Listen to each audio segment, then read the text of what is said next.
लबाड लांडग ढोंग करते, लबाड लांडग ढोंग करते, लगीन करायचं स्वांग करते, लगीन करायचं स्वांग कर. मला खूप दिवसातून दादा कोंडकेच्या एका गाण्याची आठवण झाली.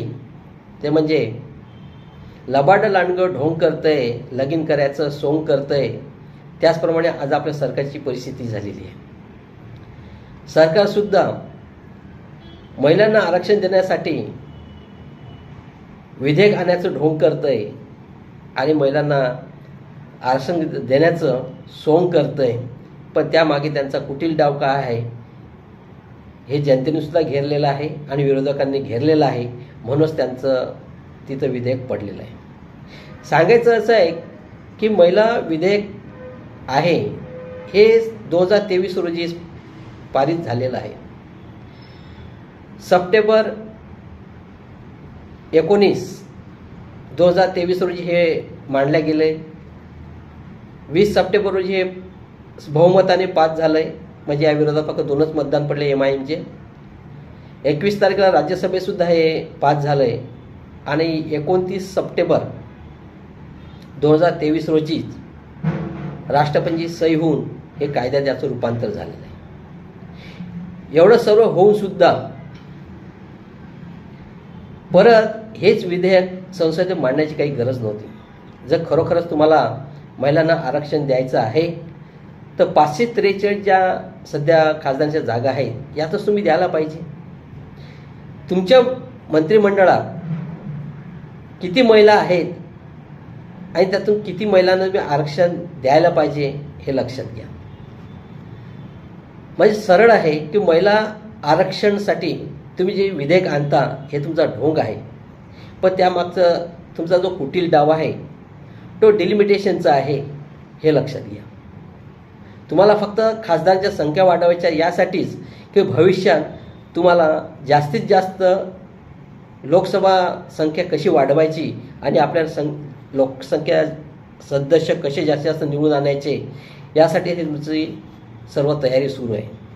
कारण सत्तेत राहण्यासाठी तुम्ही काहीही करू शकता हे जनतेला आता माहीत पडलेलं आहे. महाराष्ट्रात सत्ता काबीज करण्यासाठी तुम्ही स्थावर ठाकरे सरकार पाडलं आहे.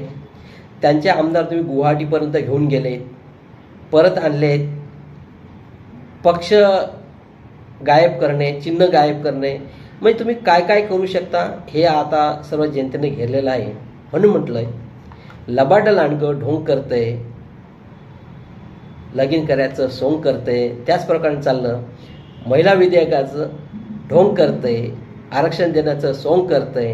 पण त्यामागे डिलिमिटेशनचा तुमचा डाव आहे हा आता सर्वांच्या लोकांच्या लक्षात आला. तुम्हाला खरोखरच महिलांना जर आरक्षण द्यायचं आहे तर 543मध्येच द्या. मी तर म्हणतो महाराष्ट्रामध्ये मुख्यमंत्रीपद महिलांना द्या. नाही तर सुनीत्रा वहिनी उपमुख्यमंत्री आहेत ते पद तर ते पद उपमुख्यमंत्री जे पद आहे ते ग्राह्यच धरलं जात नाही. ते तर तुम्ही तुमची अडचण सोडवण्यासाठी केलं. मी तो महाराष्ट्रात जर महिला मुख्यमंत्री झाला तर बरंच होईल. सुनीत्रा वहिनीलाच तुम्ही मुख्यमंत्री करून टाका आणि मंत्रिमंडळामध्ये सुद्धा कॅबिनेटमध्ये सुद्धा महिलांना तेवढं आरक्षण द्या. ते तुम्ही देऊ शकत नाही. हे फक्त तुमचं ढोंग आहे. या विरोधात तुम्ही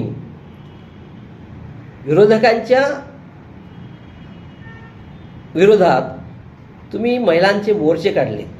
देशभर हे मोर्चे काढून राहिलेत. पण त्या मोर्चाला येणाऱ्या महिलांना हे सुद्धा माहीत नाही हा मोर्चा कशासाठी आहे. काल वर्लीमध्ये जो मोर्चा आला आहे पत्रकारांनी महिलांची बातचीत केली, त्यांची मुलाखत घेतली. त्या महिलांना हे सुद्धा माहीत नाही की हा मोर्चा कुठं चालला आणि कशासाठी आला. फक्त त्यांनी सांगितलं नगरसेवकांनी सांगितलं होऊन आम्ही आलो. म्हणजे काही काही महिलांना मी तो पैशाच्या लालचेनं पैसे देऊन सुद्धा आलेले असतील.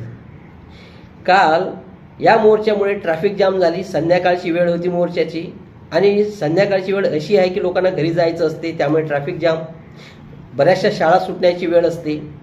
एका महिलेने म्हणजे मंत्री महोदयांना झापलं अक्षरशः. गेट आऊट म्हटलं. एका मंत्र्याला जर एक सुशिक्षित महिला गेट आऊट म्हणते याचा अर्थ महिलांनी तुम्हाला ओळखलेला आहे.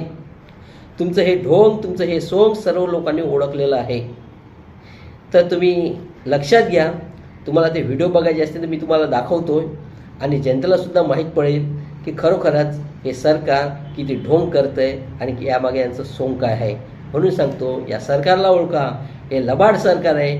लबाड सरकार महिला विधेयकाचं ढोंग करतंय, पण यांचा कुटील डाव आहे. हे आरक्षण देण्याचं सोंग करतंय. ताई कुठनं आले तुम्ही? ठाणा ठाणा ठाणा ठाण्यावरनं आलेला आहात. वाशी काय कशासाठी आहे मोर्चा? काय प्रयोजन आहे? काय माहिती नाही आम्हाला. आमच्या नगरसेवकनं पाठवले, आम्हाला काय माहिती नाही कशाचं. पण ते तुम्ही मोदीजींचं भाषण ऐकलं परवा? ते संबोधन केलेलं ऐकलं का? नाही नाही नाही ऐकलं. टीव्हीवर नाही ऐकलं तुम्ही ते? नाही ऐकलं. अजून आपण बोलायचा प्रयत्न करूया. ताई कुठनं आलेला आहे तुम्ही? बोलायला तयार नाही आहेत.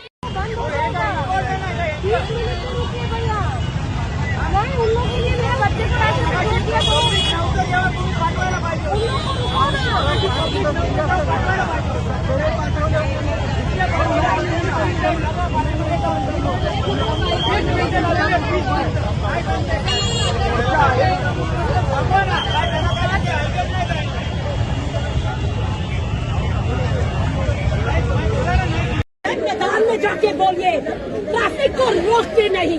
Okay, get out of here.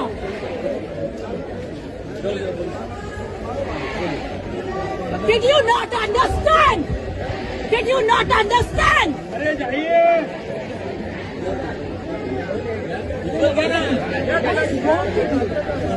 No, what is wrong with you? There are hundreds of people waiting. There is an empty ground there. There is an empty ground. Yes. Get out of here. मेरे से कोई बात नहीं करेगा. यहाँ से इस traffic को हटाओ. Shut up.